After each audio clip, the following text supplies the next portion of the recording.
மானிட மகனும் உயர்த்தப்பட வேண்டும். இது இயேசு கிறிஸ்துவுக்குள் பிரியமான என் சகோதர சகோதரிகளே, இந்த நிமிட நட்சத்திரக்கு இயேசுவின் நாமத்தில் நான் உங்களை அன்போடு அழைக்கிறேன். மானிட மகனும் உயர்த்தப்பட வேண்டும். எங்கே உயர்த்தப்பட்டார்? சிலுவையிலே உயர்த்தப்பட்டார் என்று யோவான் 3:15-16 வாசிக்கிறோம். பாலைவனத்தில் மோசே பாம்பை உயர்த்தியது போல மனுமகனும் சிலுவையில் உயர்த்தப்பட வேண்டும். எதற்காக?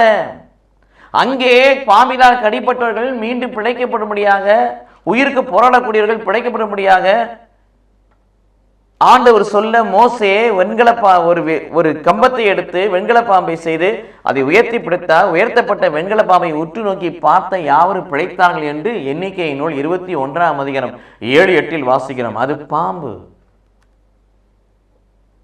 பாவம் கடித்தது. பாவம் செய்தார்கள். அவனுடைய கட்டளையை மீறினார்கள், முறுமுறுத்தார்கள். தண்டனை பாம்பு கடித்தது. இறக்கும் தருவால் இருக்கிறவர்கள் காப்பாற்றப்படும்படியாக அந்த வெண்கல பாம்பை உற்று நோக்கி பார்த்தார்கள், பிழைத்துக் கொண்டார்கள். ஆனால் புதிய ஏற்பாடு பாம்பு அல்ல. பாவம் நம்மை தீண்டுகிறது. எசேக்கியேல் 18:4 வாசிக்கிறோம், பாவம் செய்கிற ஆன்மா சாகவே சாகும். பாவம் தீண்டுகின்ற பொழுது, பாவத்தில் ஒரு மனிதன் விழுகின்ற பொழுது அவன் ஆன்மா இறந்து விடுகிறது. இறந்து போன மனிதன் ஆன்மா உயிர்ப்பிக்கப்பட வேண்டும் என்று சொன்னான். சிலுவையிலேயே நம்முடைய பாவத்தெல்லாம் சுமந்து தீர்த்த இயேசு கிறிஸ்துவை நாம் உற்று நோக்கி பார்க்க வேண்டும். நமக்காக இயேசு கிறிஸ்து சிலுவையிலே உயர்த்தப்பட்டார்.